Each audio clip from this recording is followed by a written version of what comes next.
I like, click, subscribe, do all that. You already know what time it is. It's Netflix time. This movie's called Haseen Dillruba. Under investigation as a suspect in her husband's murder, a wife reveals details in her thorny marriage that seem to only further blur the truth. So it's one of those Indian Hindu movies, just came out, about 2 hours and 15 minutes long. Spoiler alert, let's get it. So we start with this lady named Ronnie. She's out here feeding dogs. No, all of a sudden there was a fucking explosion behind her. She goes back in the house chanting for a guy named Rishu. And all she finds is his hand laying there. Oh shit. She is freaking devastated. So the police come and we find out that Rishu was her husband. And they automatically expect that Ronnie killed her. Yeah, there's just no doubt in their mind that she did it, right? So we get a backstory of 6 months earlier. There's Rishu's mom. And here we have Rishu. His mom's been trying to arrange a marriage, get him a girl, settle down, all that. He's like, nah, mom, I'm trying to find the right one. Then they go to this house where Ronnie stays at. Family there just chilling, having a casual conversation. And in the kitchen, we have Ronnie and her mom. She's like, man, don't you think Rishu's cute? Go get him. You know what I'm saying? See what's popping. So she brings him into the kitchen. They start talking about hobbies and what they like to do and all that. The thing is, she can't cook for shit, and she's also a vegetarian. Rishu's an electrician. He likes to fix up things. So she gets him to fix the ceiling fan. Then afterwards, he leaves and he fixes up some more stuff. Then you have mom trying to fake kill herself because he doesn't want her to hook up with Ronnie. Her husband like, man, if you don't get the fuck out of here with that bullshit. Then his best friend's giving him tips like, man, you gotta take control of the situation. You want to go get her. So even though he's supposed to be ridiculously shy, he has been courting Ronnie. They end up getting together and getting married. Meanwhile, real time, Detective Kishore is still trying to get down to the case. Now he thinks Ronnie killed her own husband, but they can't prove it. But they say his head was in it because he was hit with a blunt weapon. But once again, they don't know what the weapon is. So back to the story. She goes on to her home country to celebrate their honeymoon, and she's upset because they didn't get some big grandiose entrance or whatnot. And on top of that, it's raining. They get inside there already having problems. He takes a lot of these enhancing pills, but they end up arguing. They don't never have sex. Next day, she's all smiling and chipper for whatever reason. Then Ronnie and Rishu's mom get into an argument because she don't know how to make potato fritters. She's like, look, I can't cook. I don't cook meat anyway. I'm a vegetarian. Dad's like, man, I ain't getting involved with this shit. Rishu's like, man, let me just go ahead and make this tea. Later on, they're back in the bedroom and they play a game of truth or dare. And she asks him, has he ever been in an arranged marriage? Says he almost hooked up with this girl named Mirror. Talks about how she can cook lasagna and this other stuff. And basically, that set her the fuck off because obviously she can't cook, so she's just pissed off. And once again, the night ends in an argument. This nigga hides in the bathroom. Next day, Rishu's about to mess around and go to work. Mom starts arguing with him. Ronnie's been doing makeup work on his dad. It's like, what the fuck? You got Beijing? What the fuck going on here? Then his dad and his best friends giving him tips about how arranged marriages work. Like, man, you gotta take control of the situation. But he's laid back and simple. He don't know how to take control, man. Meanwhile, Ronnie's getting tips from her people. She's like, man, try to show some cleavage or something, man. Get it on and get it popping. Because at this point in time, you can tell she's got like an anger management problem. Or maybe it's just sexual frustration. So he's trying to be the man, be in charge and all that. She's trying to seduce him with the breasts and all that. Of course, he gets all befuddled and all that. And every time she's trying to do something, mom's like in the other room. It's like, really?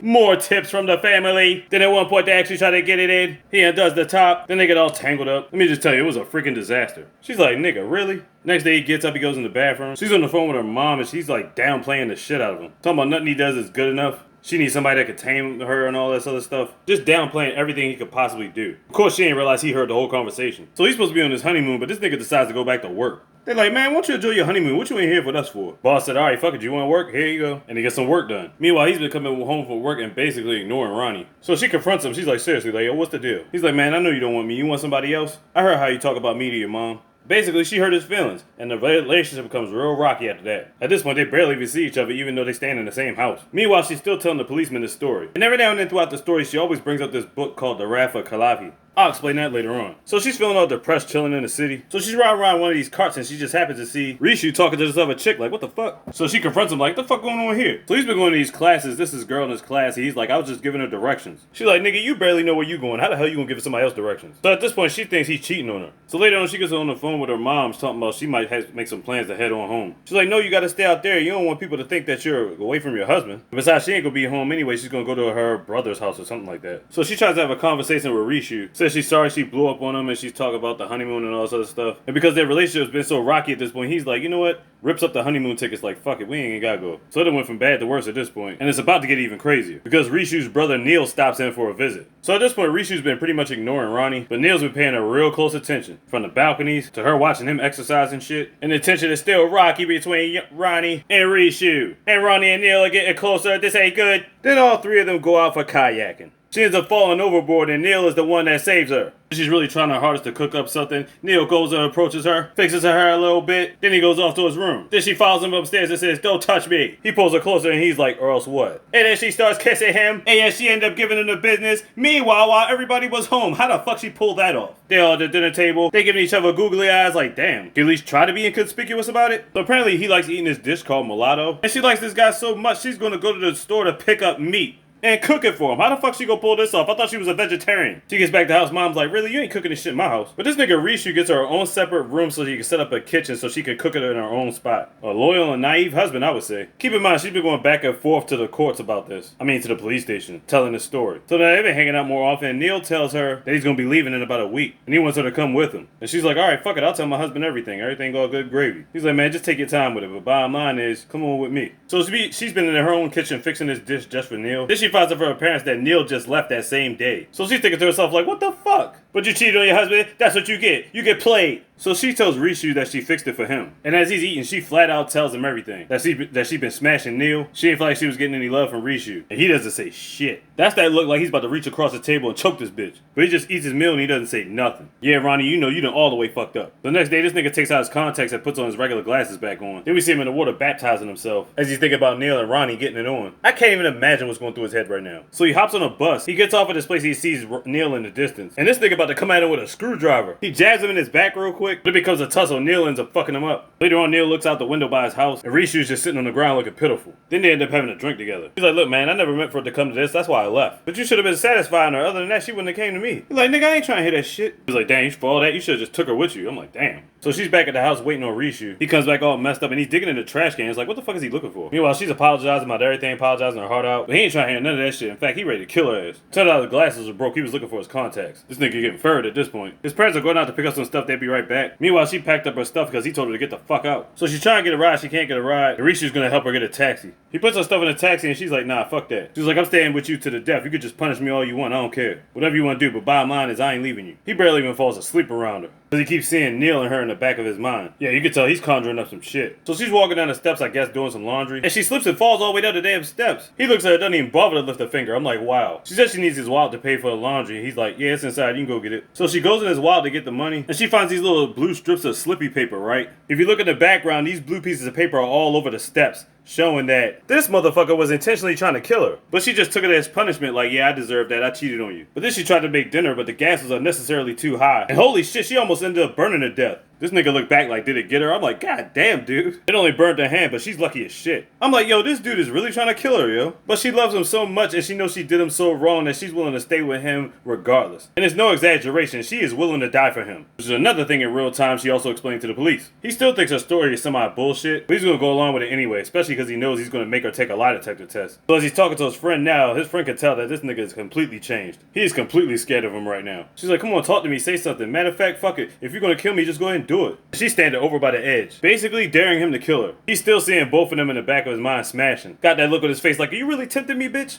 And this motherfucker walks over to her like, bitch, yeah, I should do it. For real, for real. He is literally hanging on to her for dear life. He could drop her at any time he wants. Yeah, she is legit scared to death right now. Then we get this long apology speech. He basically breaks down and forgives her, but you really never know, you know what I'm saying? So their relationship isn't perfect, but she's willing to do anything for him. And he's starting to come around little by little. Then they've been chill with each other, smiling a little bit, then all of a sudden, who rides up next to him is Neil with a random ass chick on his bike. Instantly turns to beef. She gets out the car and just rips the fucking mirror off his bike. He's like, alright, whatever. He drops off his shorty and dips out. Rishu says, fuck that shit, starts chasing him. He basically planned on running his ass off the road. Yeah, Ronnie, you just drove this nigga fucking crazy. Yeah, he ain't no chump. He badass now. And as scared as she is, she's almost turned on by it. But Neil gets lucky as hell, because his car got stuck in a ditch. Neil escaped with his life. So they go to this little car spot. They had to get the alternator fixed and whatever. She goes to wash her hand because she cut herself when she broke the mirror off the daggone bike. And they were so turned on by everything that they go to the bathroom and he is a really giving her the business. Then they hop in a taxi, everything's all good and gravy. On her end, she wants it to be. But you know, in the back of his mind, he's still thinking about that nigga Neil. So now the officer's in front of the spot. He's trying to find some witnesses. So next door neighbor was watching this stuff. As Neil went in the house at like 2 something. Then Rishu came in the house about 30 minutes after that. Next thing we see Ronnie coming out. She asked one of these little girls to close the door because the door wasn't locked. But when she got to the door, somebody already closed it. So this guy runs a cart and he's basically telling his side of the story. He told her that he went to drop Ronnie off at the market and then dropped her back off at the house. He said she was feeding the dogs and next thing you know, the house exploded. After he gets that, he gets some information and goes back to the police station. Apparently they got some video camera footage to show him. So we seen the front of the building when it exploded. Now they're showing the back of the building. Now the guards are looking one way patrolling the bridge at the time. Meanwhile, there's somebody swimming in the background. Holy shit, it was Neil. So they thought Neil escaped. We was like, so where the hell is Neil at? Then they get a close up. That's exactly what Neil had on the day of the incident. He's still convinced that Ronnie killed her husband. And it's like, nigga, you need to look for Neil. Where the fuck is he at? Then the boss come in like, man, we ain't got time for this case no more. Nigga, you spent up 2 months doing this shit. yo, I'm gonna give you 2 more days and that's it. So she sees the video. She's so surprised to see that there's Neil. She's like, what the fuck? She don't know nothing after this. So they think she's lying at this point. The police officer just ends up beating her until she tells her something. They beat her for hours and she ain't say shit. He's like, look, let her go for the day because tomorrow she's got to come back in here and take a lie detector test. So they let her go, but she's got this limp in her leg. Like, she's all messed up. Next day, she comes back in ready to take the test, but she has to go to the bathroom first. So she ends up putting a rusty nail in her shoe and stepping on it. So I guess the pain will increase her heart rate and allow her easier to be able to pass this lie detector test. So she goes in, answers all the questions right. Then we get a little bit more of the story. On the day of the incident, their parents go out, and she wanted to host a party for her friends, or their friends. So when Rishu came back early with the groceries, he found Neil and her talking. Oh, shit.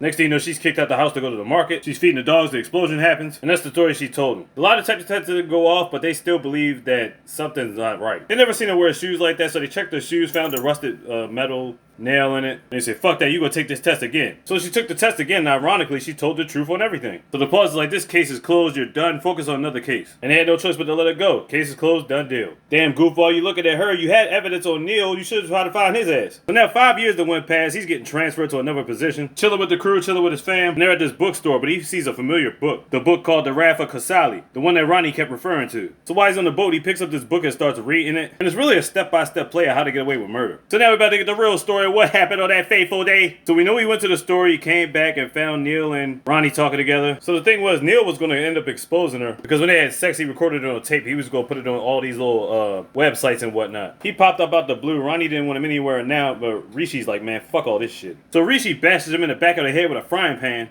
They get the rumble and all that good shit. It gets to a point where he's damn near about to choke Rishi to death. And Ronnie hits Neil with this hard-ass piece of meat bouncing up against the rocks and lays him out, done, deal, dead. So Neil never got away. What the fuck? So she's thinking to herself, she gotta tell the police. Rishi's like, man, fuck that shit. You gonna mess around and go to jail for this shit. So they're like, how in the world are we gonna get out of this? Rishi's like, remember that Rafa Kasuli book you're always talking about? She's like, fuck no, I'm not letting you do that. He's like, we ain't got no other options. This is what we doing. I ain't letting you rot in jail, and that's that. So what he does is he cuts one of Neil's arms off. Then he cut his own arm off. Keep in mind, his arm has the Ronnie tattoo on it, which is the only thing they found not burnt at the crime scene. So she dresses him up in Neil's clothes. She starts cleaning up everything. She gets them all together. He tells her to go to the store, but that's all he tells her. This is the part where she leaves out. She's looking for a cart, which she's about to tell the little girl to close her door or whatever like that because she left the door open. But now we know obviously Rishu was the one that closed the door. Of course, he didn't want no little girl coming in looking at this shit. So that's when he rushed over and closed the door. So we already know what she's doing while she's at the market. So what Rishu's doing, he's grabbing a bunch of newspapers in the book, puts a kettle on, light that bitch on fire. He puts on a hat, he's about to dip out the back way. But he had dropped a kerosene tape next to the book that was on fire. He's over the top now, he climbs over a wall. While she's feeding the dogs, he's on this other side of the park. He gets over towards the water, sees the police officers that are guarding the bridge at the time. So he's gonna plan to jump in the water as soon as the explosion happens. Then of course the explosion pops off. He's in the water swimming. Because he didn't tell her the whole plan, she didn't realize he was still